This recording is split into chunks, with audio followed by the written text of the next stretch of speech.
Hola, en la clase de hoy vamos a continuar hablando de la radiología como método complementario para la evaluación del tórax. Vamos a ir viendo distintos ejemplos de enfermedades que afectan al tórax y los signos radiológicos que encontramos en la radiografía de tórax para ver si ellos nos confirman, nos descartan un diagnóstico presuntivo. El primer ejemplo, ante la sospecha clínica de una enfermedad pleural, recordemos que la efusión pleural es el acúmulo anormal de líquido en el saco pleural. Por lo tanto, radiológicamente, de acuerdo a la cantidad de líquido que se acumule allí, podremos observar los signos radiológicos. Y también varía con la posición del animal. En este caso, la incidencia lateral de un felino, observamos el aumento de la opacidad en la porción craneal y parte de la porción media del tórax, y en la incidencia ventrodorsal observamos en la región aquí craneal. Otro signo radiológico es la retracción, el redondeamiento de los lóbulos pulmonares, ¿sí? Y la pérdida de visualización del delineamiento de la silueta diafragmática. Y aquí podemos observar las fisuras pulmonares. La sumatoria de estos signos radiológicos nos sugiere efusión pleural, en este caso bilateral. Las radiografías inferiores son de un felino normal a modo comparativo.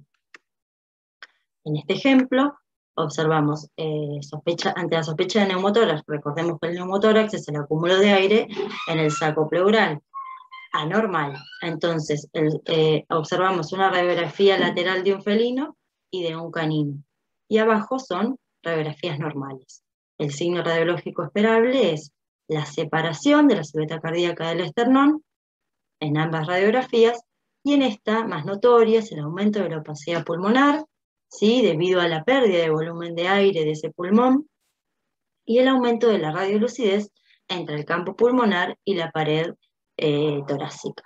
Estos signos radiológicos nos sugieren neumotórax y colapso pulmonar.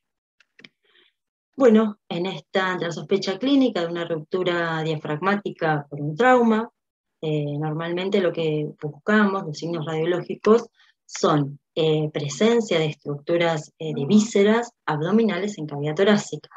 Las vísceras que normalmente pasan hacia la cavidad torácica van a ser el hígado, el intestino, el estómago, el vaso, el omento. En esta radiografía observamos estructuras tubulares con contenido gaseoso en cavidad torácica.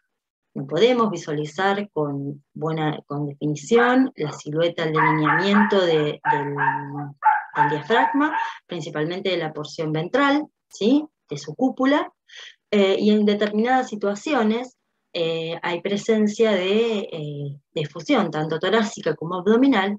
Entonces, cuando encontramos o líquido o algún tejido que se superpone, que tiene la misma densidad que el diafragma, que la silueta diafragmática, no podemos delimitarlo. Por lo tanto, necesitamos de otro método complementario, como ser la ecografía, para poder confirmar o no la ruptura del diafragma.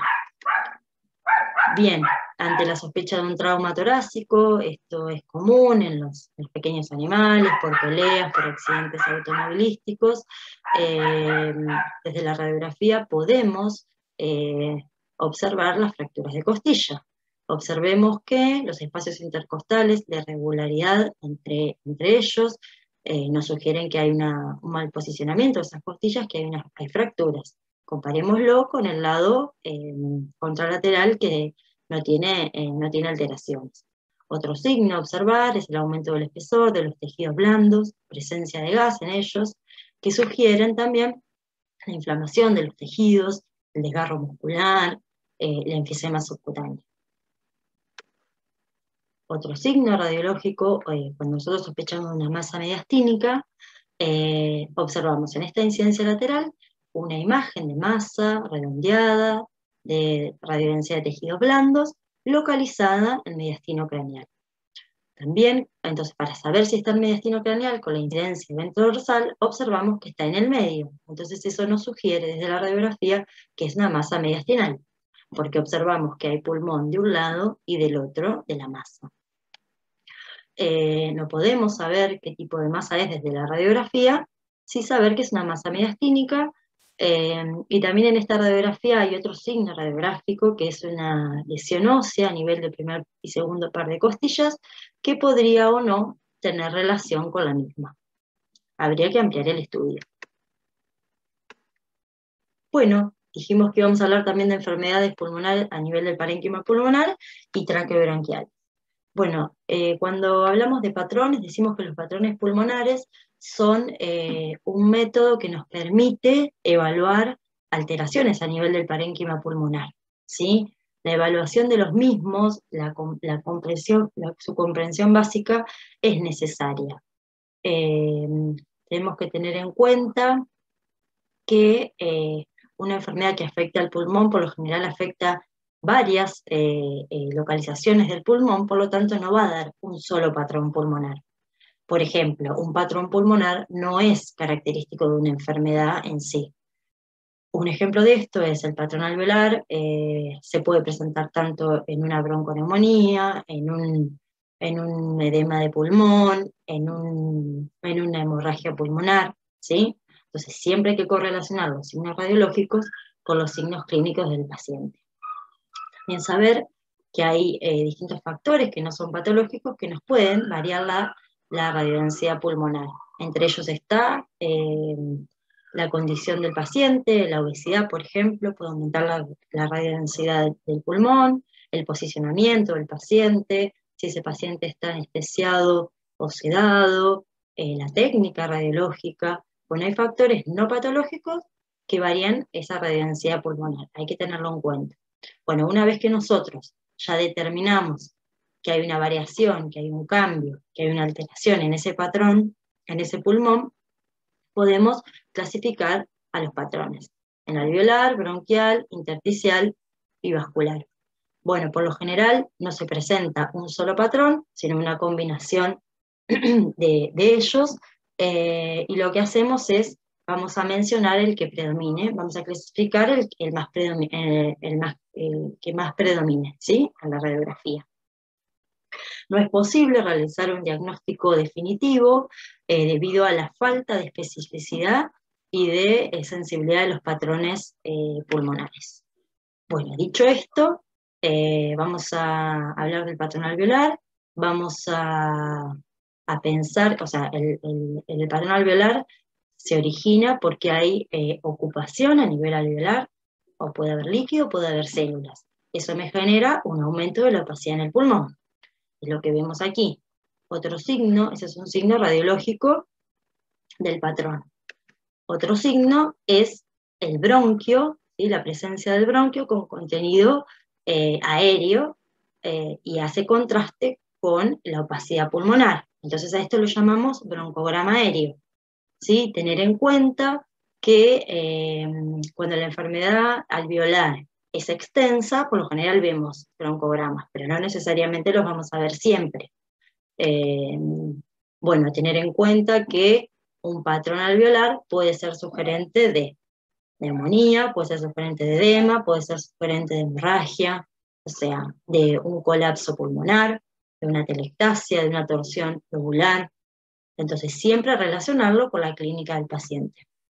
A veces, la localización de ese patrón alveolar nos puede orientar para achicar nuestra lista de diagnósticos diferenciales. Por ejemplo, si observamos un patrón alveolar localizado cráneo-ventral, en posición cráneo-ventral o ventral del pulmón, podemos sugerir que es una neumonía, que es sugerente de una neumonía por aspiración.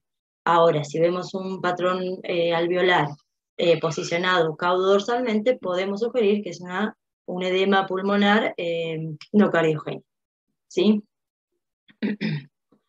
Bueno, continuamos. Cuando hablamos de un patrón bronquial, nosotros decimos que es un aumento, por lo general, de la opacidad que está anormal, que va a estar causado por un engrosamiento de los bronquios y la presencia normal a veces de células de líquidos en los tejidos adyacentes.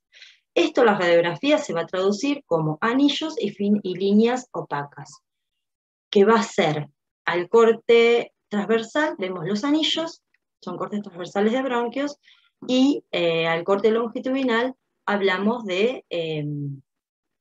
nosotros se lo llama vías de tren. Corte transversal de un bronquio pueden ser donas pulmonares o anillos bronquiales, y al corte longitudinal el bronquio decimos que son vías de tren. Bueno, el diagnóstico puede ser sugerente de una bronquitis. O sea, nosotros no podemos saber la causa de esa bronquitis, por ejemplo. Una bronquitis crónica se puede dar por una alergia, se puede dar por un, eh, por un parásito, se puede dar por inhalación de un alergeno, por un fármaco, etc. Desde la radiografía sugerimos una bronquitis, por ejemplo. Bien, cuando hablamos de un patrón intersticial, recordemos que el intersticio es el tejido conjuntivo del pulmón, ¿sí? Sumado a las paredes, a los tabiques interalveolares y interlobulares, y a los vasos sanguíneos microscópicos. Nosotros hablamos de una enfermedad intersticial que puede ser estructurada y no estructurada. Cuando es estructurada, que son los ejemplos que yo puse en la clase, vamos a hablar de un patrón intersticial miliar, nodular o en masa. Y cuando es un patrón intersticial no estructurado o difuso, yo no les puse ejemplos, pero les voy a mencionar que por lo general produce un aumento de la opacidad pulmonar de forma generalizada. Por lo general va a ser debido a acúmulo de células, de líquidos, fibrina en el tejido conectivo, produciendo este aumento de la opacidad, y diagnósticos diferenciales de este patrón pueden ser un linfosarcoma pulmonar, pueden ser neumonitis, pueden ser hemorragias, edemas pulmonares incipientes, etc. Bueno, cuando hablamos ahora vamos a la radiografía y vamos a observar en esta incidencia lateral de un canino un aumento de la opacidad de forma generalizada. Hay pequeñas estructuras miliares, nodulares miliares, por todo el parénquima pulmonar que aumentan su opacidad. Entonces, es un patrón intersticial miliar, y el diagnóstico diferencial puede ser una micosis. Pero bueno, se amplían los estudios. Desde la radiografía decimos que es un patrón intersticial miliar. Aquí encontramos un patrón intersticial nodular múltiple, que es común encontrar este patrón cuando nosotros sospechamos de una metástasis pulmonar en un paciente que tiene tumores de mama. Entonces observamos múltiples patrones nodulares de distinto tamaño, radiodensidad de tejidos blandos, presentes a lo largo de todo el campo pulmonar. Patrón intersticial nodular múltiple. Es lo que se llama suelta de globos. Sugerente de metástasis pulmonar. Otro ejemplo de patrón intersticial en masa es, por ejemplo, aquí observamos un aumento de la opacidad de forma redondeada en masa en el lóbulo diafragmático derecho, ¿sí? Desde la radiografía es una neoplasia. Y en esta radiografía justamente encontramos otra masa que se encuentra en la pared, ¿sí? que tiene radiodensidad de tejidos blandos y está mineralizado, que puede o no tener relación con la masa encontrada a nivel pulmonar. Bien. Y como último patrón, hablamos del patrón vascular. Nosotros vamos a observar la arteria y la vena que se proyectan hacia el lóbulo pulmonar craneal en la incidencia lateral, y en la incidencia ventrodorsal vamos a observar los vasos que se proyectan en el lóbulo diafragmático. Yo les puse una radiografía lateral. Entonces la zona de proyección de los vasos, de la arteria y la vena pulmonar, van a estar en esta región. Fíjense, arteria, entre ellas siempre está el bronquio, se ve la radiolucidez del bronquio. Arteria, bronquio y vena. Aquí están normales. Nosotros tenemos que evaluar su forma, su tamaño, su diámetro, y lo comparamos con el extremo proximal de la cuarta costilla. Bien, ahora en una radiografía con patrón vascular, con signo radiológico, fijémonos el área de proyección de los vasos y fijémonos el diámetro que presentan, ¿sí? Hay un aumento del diámetro de los vasos, esta es la arteria, el espacio radiolúcido es el bronquio y aquí está la vena, ¿sí? Entonces, aquí nosotros podemos confirmar que hay un patrón, podemos sugerir un patrón vascular. A veces están aumentados ambos, tanto arteria como vena de tamaño, a veces solo se aumenta la vena, a veces solo aumenta de tamaño la arteria y se la ve tortuosa, como por ejemplo en el caso de la dirofilaria, o sea, y cada uno va teniendo diagnósticos presuntivos, pero es un patrón vascular. Bueno, en este par radiológico vamos a proyectar las cámaras y los grandes vasos que se proyectan normalmente, ¿sí? En una incidencia lateral y en una incidencia ventrosa. Atrio derecho, la porción craneal de la silueta cardíaca es derecha. Ventrículo derecho, ventrículo izquierdo, atrio izquierdo. Aorta, fíjense en la incidencia ventrodorsal, atrio derecho, ventrículo izquierdo, aurícula izquierda, tronco de la arteria pulmonar y aorta. Entonces, estas son las zonas de proyección de las cámaras y grandes vasos de la silueta cardíaca. También contamos de un score cardiovertebral que nos permite medir la silueta cardíaca. Bien, desde la radiografía nosotros podemos evaluar la forma, el tamaño y la posición de la silueta cardíaca. Por supuesto no podemos evaluar su funcionamiento. Entonces, en esta radiografía que es normal, vamos a medir la silueta cardíaca y esta radiografía que tiene una cardiomegalia. ¿Sí? Con un predominio podemos decir, ya que sabemos la zona de proyección, atrial izquierda. Entonces, para medir la silueta trazamos una línea que va desde la cava hacia el extremo craneal del corazón y la proyectamos, esa línea, en la columna torácica, a partir del extremo craneal de la cuarta vértebra torácica. Trazamos otra línea perpendicular a la primera y la proyectamos también en la columna torácica. Y vemos cuántos cuerpos vertebrales ocupa cada uno. Los sumamos y tenemos un valor para caninos y uno para felinos, ¿sí? Entonces, por ejemplo, en la sumatoria de este paciente nos dio 9 cuerpos vertebrales. Por lo tanto, está dentro del rango normal, no consideramos un aumento de la silueta cardíaca. En este caso, nos va a dar 12 cuerpos vertebrales, entonces excede el valor normal, podemos decir que hay una cardiomegalia. ¿Sí? Bien, entonces, para terminar, vamos a decir que el examen por medio de una radiografía simple es un método insensible e inespecífico para la evaluación del corazón, ¿sí? A menos que esa normalidad sea muy pronunciada. Como en este caso, observamos un aumento de la silueta cardíaca y también lo que observamos son signos de insuficiencia cardíaca congestiva, ¿sí? Porque observamos un patrón alveolar, un aumento de la opacidad pulmonar, que sugiere un patrón alveolar, y en este caso ese patrón nos sugiere un edema pulmonar cardiogénico. Entonces, en las situaciones que nosotros solicitamos un estudio radiológico, pueden ser para evaluar una descompensación cardíaca y también para evaluar una respuesta terapéutica al tratamiento que estemos abordando en el paciente. Bueno, espero que no tengan dudas, que cualquier inquietud, nos encontramos en el horario de consulta.